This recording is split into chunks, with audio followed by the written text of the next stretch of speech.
કેમ છો વિદ્યાર્થી મિત્રો? મજામાં ને? આજનો આપણો વિષય છે વિજ્ઞાન, ધોરણ 7 પાઠ 3 રેસાથી કાપડ સુધી. એમાં તમે આગળના વિડીયોમાં કેવી રીતે રેસા મળે છે, કયા પ્રકારના હોય, કુદરતી રીતે કે રાસાયણિક રીતે બનાવેલા હોય, એમાં પાછા વનસ્પતિમાંથી મળતા હોય, પ્રાણીમાંથી મળતા હોય. એમાં વનસ્પતિમાંથી મળતા હોય તેવા બે રેસા આપણે જોયા. એક કયા હતા? કપાસ, અને બીજું હતું શણ. બરોબર? એ રેસા તમે છઠ્ઠા ધોરણમાં ભણીને આવ્યા છો કપાસ અને શણ વિશે.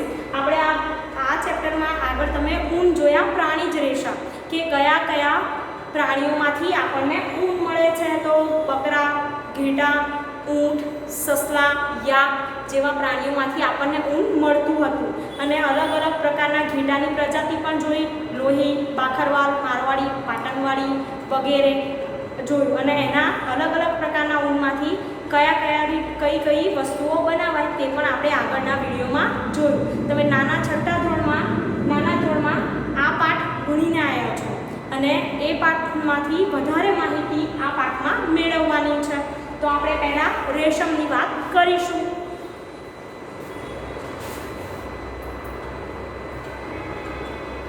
રેશમ. સિલ્કના રેસા એ રેશમ પણ પ્રાણીજ રેસા છે. રેશમના કીડાઓ. હવે જે સિલ્કના રેસા છે એ સિલ્કના રેસા કે રેશમના રેસા એ પ્રાણીજ રેસા છે. પ્રાણીજ રેસા એટલે કેવા કે શેમાંથી મળે છે? પ્રાણીમાંથી મળે છે આપણને.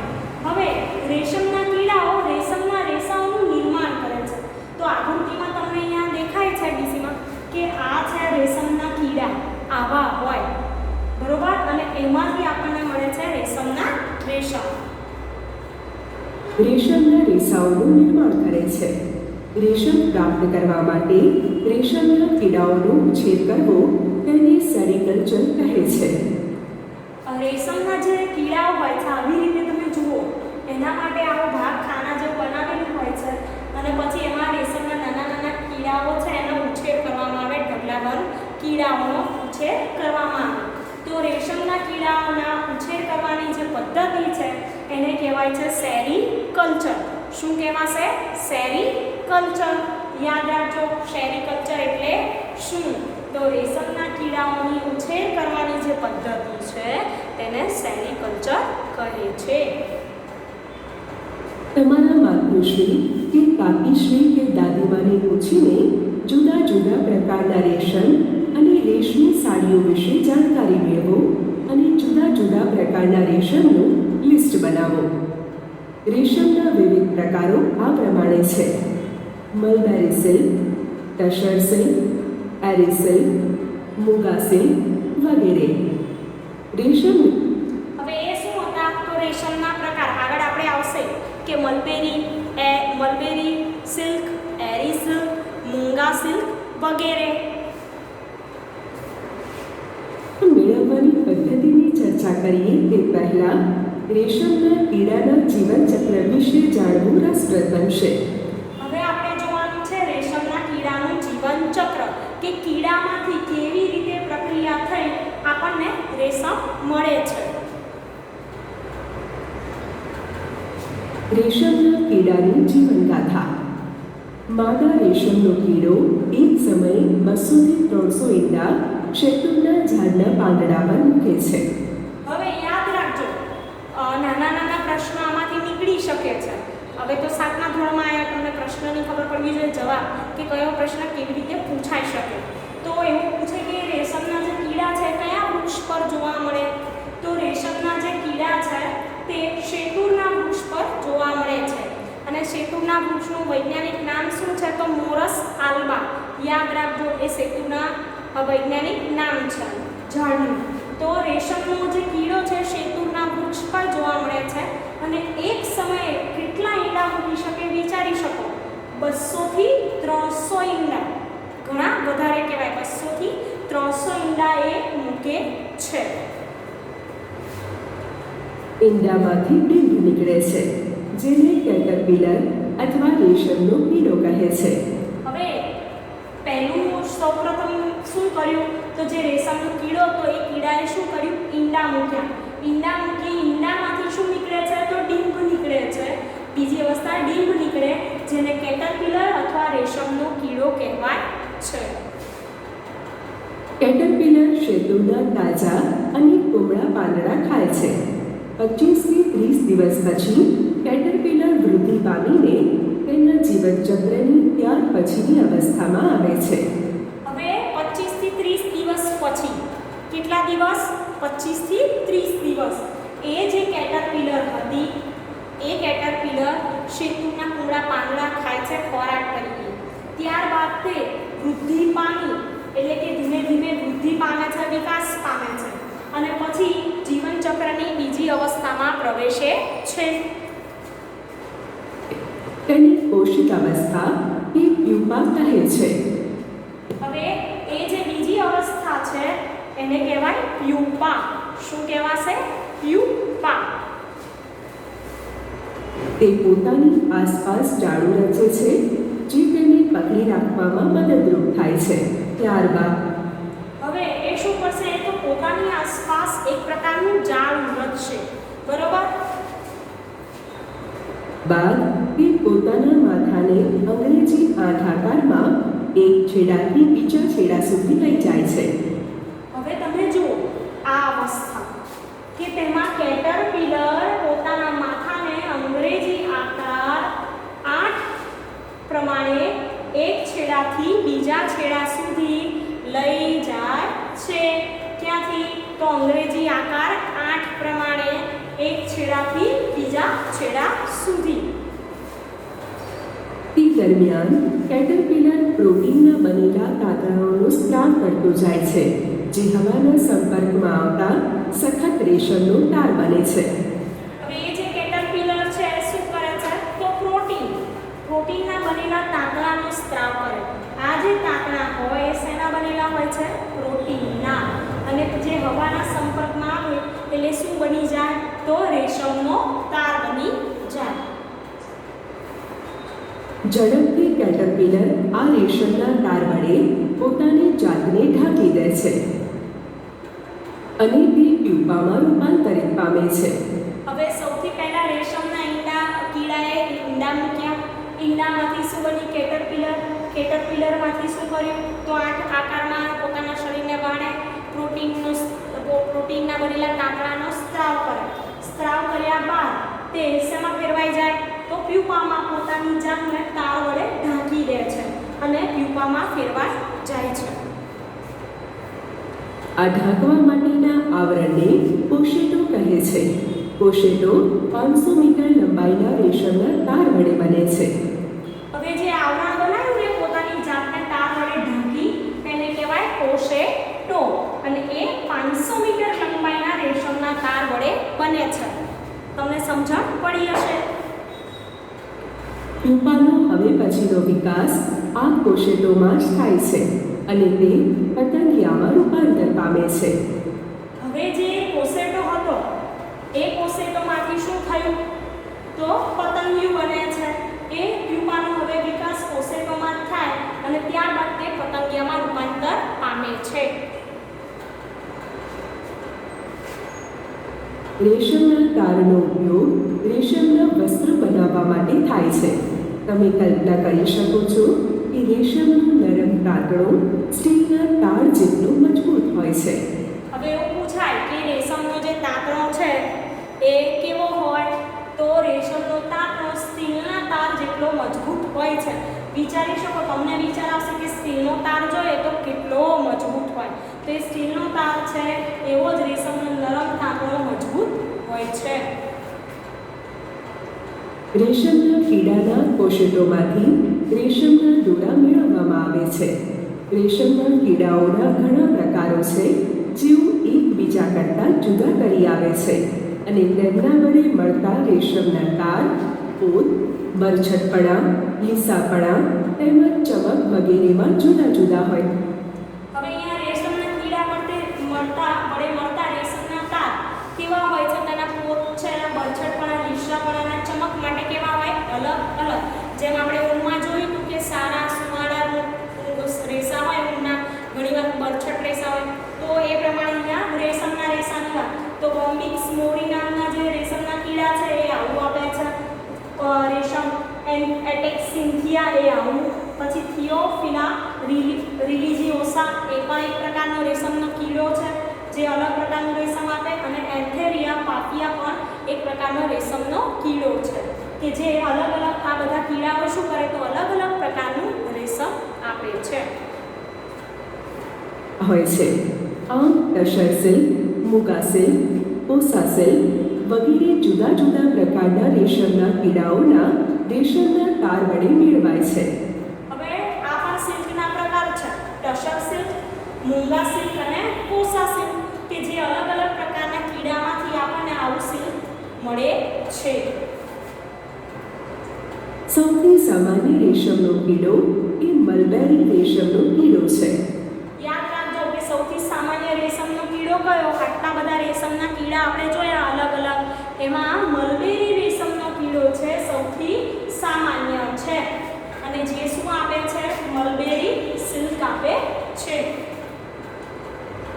આ કીડાના કોષિતોમાંથી મળતો રેશમનો તાર મુલાયમ, ચમકદાર અને લચકપણું ધરાવતો હોય છે, અને તેને જુદા જુદા રંગમાં રંગી શકાય છે. હવે જે મલબેરી સિલ્ક છે એટલે કે મલબેરી રેશમનો કીડો છે, મલબેરી સિલ્ક આપે છે આપણે, તો એની શું વિશેષતા છે? તો આ કીડાના કોષેટોમાંથી મળતો રેશમનો તાર એ કેવો હોય? મુલાયમ, ચમકદાર અને લચકપણું ધરાવતો હોય છે.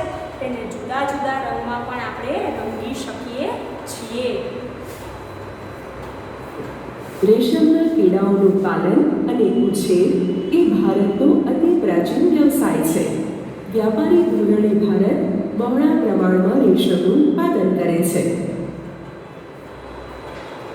પ્રવૃત્તિ: જુદા જુદા પ્રકારના રેશમના કપડામાંથી તેના નાના નાના ટુકડા નમૂના માટે ભેગા કરો. તેને તમારી સ્ક્રેપ બુકમાં ચોંટાડો. તમને દરજીની દુકાનમાંથી વસ્ત્રો બનાવ્યા બાદ વધેલા નકામા ટુકડાઓના ઢગલામાંથી તે મળી શકશે. તમે આવી રીતે અલગ અલગ પ્રકારના રેશમના ટુકડા લઈ કાપડના અને સ્ક્રેપ બુક બનાવી શકો છો. તમારા માતૃશ્રી, કાકી કે શિક્ષકની મદદ લઈને તેમને મલબેરી સિલ્ક, ટસર સિલ્ક, એરી સિલ્ક, મુગા સિલ્ક વગેરેને ઓળખો. હવે મલબેરી સિલ્ક, ટસર સિલ્ક, એરી સિલ્ક અને મૂંગા સિલ્ક વગેરેને ઓળખવાનું છે.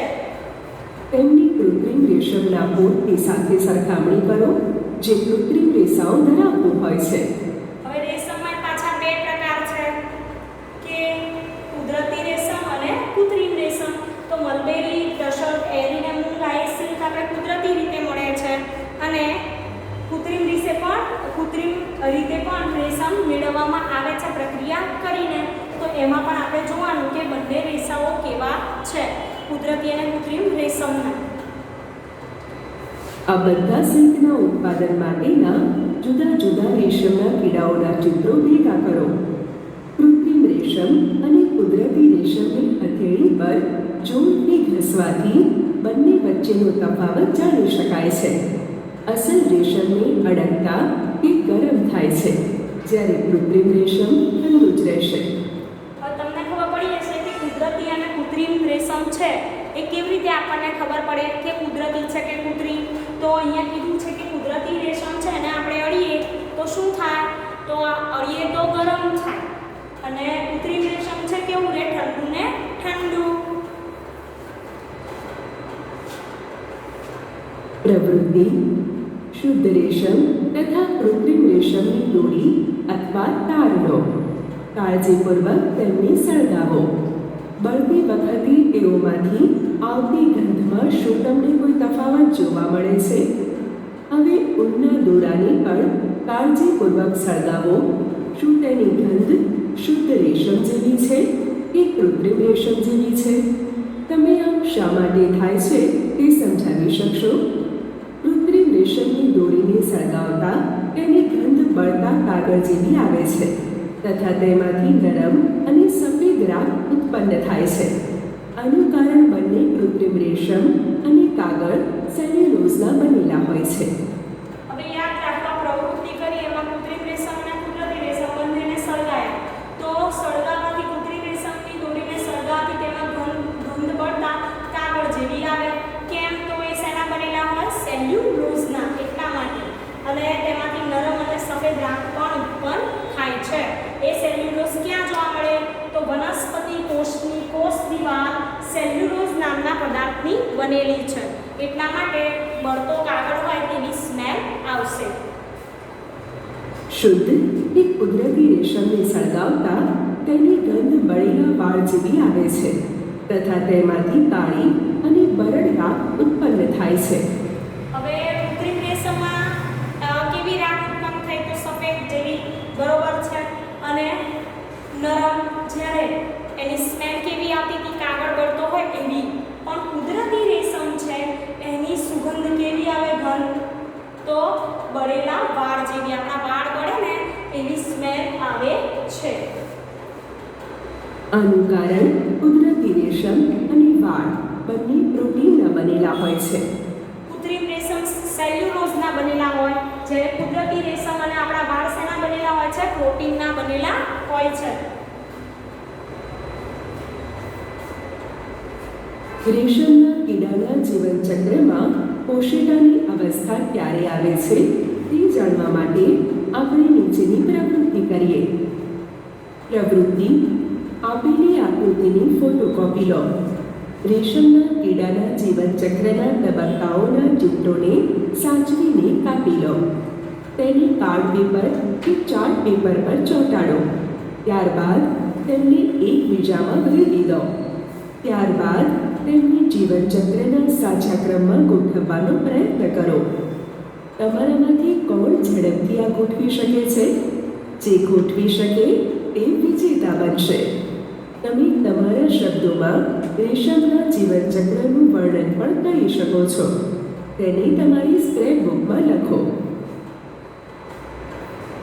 ભારતમાં સ્ત્રીઓ વિવિધ પ્રકારના ઉદ્યોગો જેવા કે રેશમ ઉત્પાદન વગેરે સાથે સંકળાયેલી છે, જેમાં રેશમના કીડાઓને પાળવા, કોશિકાઓમાંથી રેશમ મળવું અને કાચા રેશમનું રેસાઓમાં રૂપાંતરણ વગેરેનો સમાવેશ થાય છે.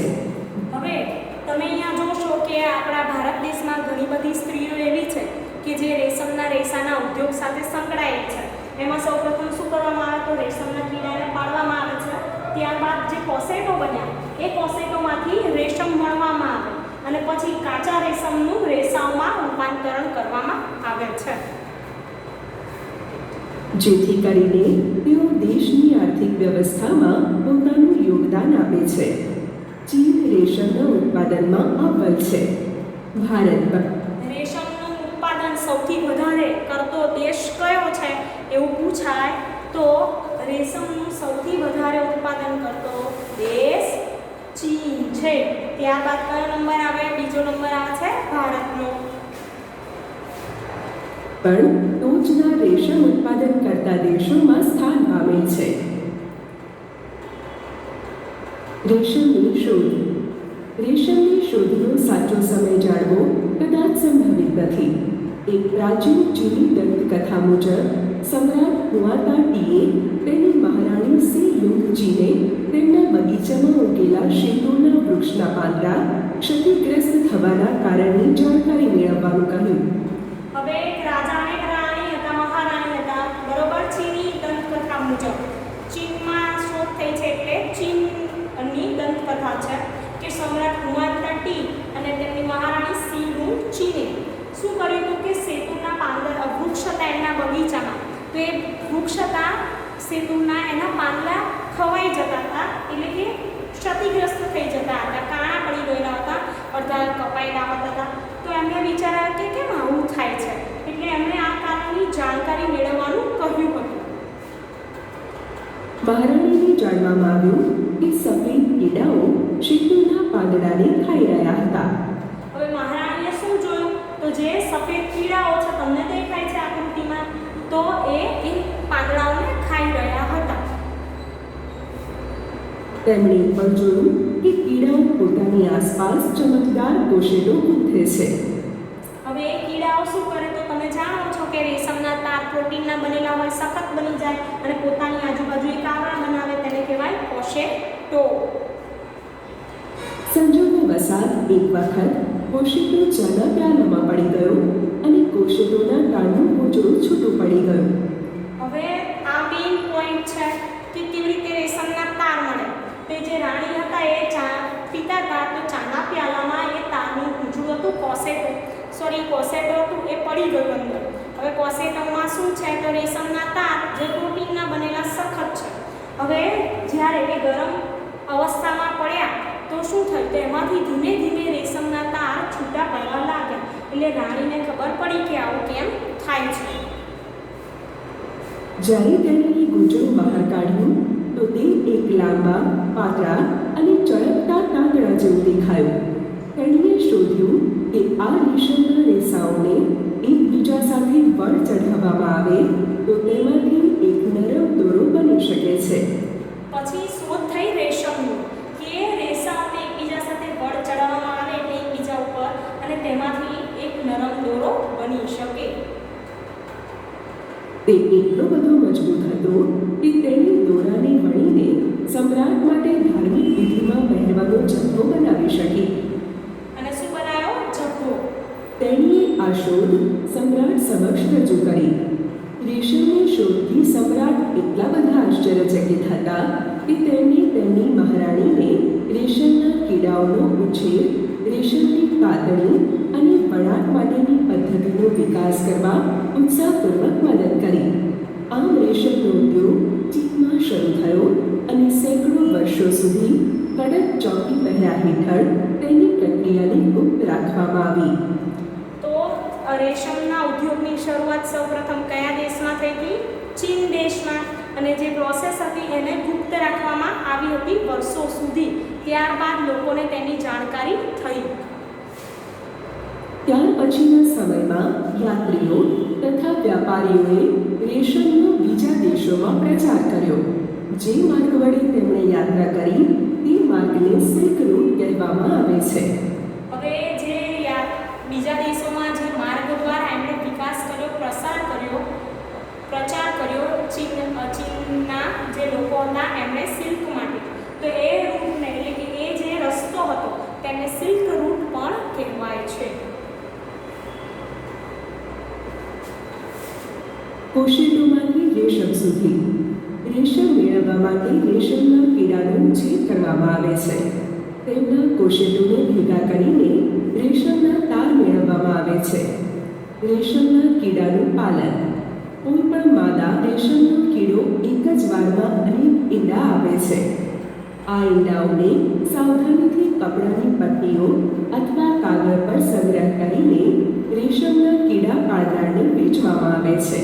હવે જે રેશમનું ઝાડ હોય, રેશમના જે કીડા હોય, જે શેતુના ઝાડ પર ઉછેર થાય અને એ ઈંડાને એક કાગળમાં લઈ લેવામાં આવે અને પછી જે કીડા પાડનાર હોય એ અલગ હોય. જેમ આપણે ખેતી કરીએ અલગ અલગ પ્રકારની, એમ રેશમના કીડાની પણ થાય. તો એ કીડા પાડનાર હોય એને વેચવામાં આવે. રેશમના કીડા પાળનાર તેમને અનુકૂળ તાપમાન તથા ભેજના વાતાવરણમાં સ્વાસ્થ્યપ્રદ અવસ્થામાં રાખે છે. ઈંડાઓને હૂંફાળા અનુકૂળ તાપમાને રાખવામાં આવે છે કે જેમાંથી ડીંબ બહાર નીકળી આવે. આવું ત્યારે જ કરવામાં આવે છે કે જ્યારે શેતુના ઝાડ પર નવા પાંદડા આવતા હોય. ડીંબજન્ય રેશમના કીડા કે કેટરપિલર કહે છે તે રાત દિવસ શેતુના પાંદડા ખાઈને ખૂબ જ મોટા બની જાય છે. આ જે રેશમના કીડા છે એ શેતુના પાંદડા ખાઈ શું થાય, તો રાત દિવસ મોટા બને એટલે એમનો વૃદ્ધિને વિકાસ થાય. શેતુના તાજા તોડેલા પાંદડા સાથે વાંસની ટ્રેમાં રાખવામાં આવે છે. ડીંબને શેતુના પાંદડા સાથે ક્યાં મૂકવામાં આવે? તો આવી વાંસની ટ્રે હોય. તમે દરેક ખાનામાં વાંસની ટ્રે જોઈ શકો છો. 25 થી 30 દિવસ પછી રેશમના કીડા ખાવાનું બંધ કરી દે છે અને વાંસના નાના નાના ખાનાઓમાં જતા રહે છે. તમે જોઈ શકો છો 25 થી 30 દિવસમાં શું કરે? ખાવાનું બંધ કરી દે અને ક્યાં જતા રહે? વાંસના નાના ખાનામાં. ટ્રેમાં નાના ખાના કે ડાળીઓ રાખવામાં આવે છે જેના પર કોશેટાઓ ચોંટી જાય છે. રેશમના કીડાઓ કોશેટો બનાવે છે જેમાં પ્યુપાનો વિકાસ થાય છે. પછી ધીમે ધીમે શું થાય? તો બને? રેશમ બનાવવાની પ્રક્રિયા. રેશમના તાર મેળવવા માટે ઢગલાબંધ કોશેટોનો ઉપયોગ કરવામાં આવે છે. કોશેટોને તડકામાં અથવા પાણીમાં ઉકાળવામાં આવે છે. યાદ રાખજો, કોશેટો મળ્યા બાદ તેને શું કરવામાં આવે? તો પાણીમાં આ ઉકાળવામાં પ્રક્રિયામાં આવે. રેશમના તાર અલગ પડી જાય છે. રેશમના સ્વરૂપનો ઉપયોગ કરવા માટે કોશેટોમાંથી રેશમના તાર કાઢ્યા પછી હવે રેશમના સ્વરૂપનો ઉપયોગ કરવા એ જે કોશેટો હતો એમાંથી રેશમના તાર કાઢ્યા પછી તેમાંથી પાતળો દોરો કે વણેલા તાર બનાવવાની જે પ્રક્રિયા છે તેને રેશમની રીલિંગ પ્રક્રિયા કહે છે. તેમાંથી દોરો કે પાતળા વળેલા તાર બનાવવાની પ્રક્રિયાને રેશમની રીલિંગ પ્રક્રિયા કહે છે. આ રીલિંગ પ્રક્રિયા ખાસ પ્રકારના મશીનો વડે કરવામાં આવે છે. ત્યારબાદ રેશમના તારને કાતવામાં આવે છે, જેના વડે રેશમના દોરા પ્રાપ્ત થાય છે. વણકરો આ રેશમના દોરા વડે રેશમના કપડાં વણે છે. પહેલી એ જાણવા માંગે છે કે શું સૂતરના દોરા અને રેશમના દોરાની કાતવાની તથા વણવાની ક્રિયા એક સરખી જ હોય છે? રેસામાંથી તાંતણા બનાવવાની પ્રક્રિયા. હવે કાતવું એટલે શું? તો રેસામાંથી તાંતણા બનાવવાની જે પ્રક્રિયા છે એને કહેવાય કાતવું. ક્રિયાને કાતવું કહે છે. કાતરની આ પ્રક્રિયામાં રૂ, ઊન, રેશમ વગેરેના જથ્થામાંથી રેસાઓને બહાર ખેંચી અને વળ ચઢાવવામાં આવે છે. આનાથી નાના રેસાઓ એકબીજા સાથે જોડાઈને લાંબા વળવાળા તાંતણા બને છે. મોટા પાયે તાંતણાને કાતવા માટે કાતર યંત્રોની મદદ લેવાય છે. યાદ રાખજો, કયું યંત્ર? કાતર યંત્ર. કાપડ બનાવવા માટે તાંતણાના બે જૂથને એકબીજાની કાટખૂણે પસાર કરી ગોઠવવામાં આવે છે. તેને વણાટ કહે છે. સૂતરના દોરા અને રેશમના દોરાની કાતવાની ક્રિયા એક સરખી જ હોય છે, પરંતુ વણવાની ક્રિયા રેસાના પ્રકાર અને તે રેસામાંથી કયા પ્રકારના કાપડ કે વસ્ત્રો બનાવવાના છે તેના પર આધાર રાખે છે.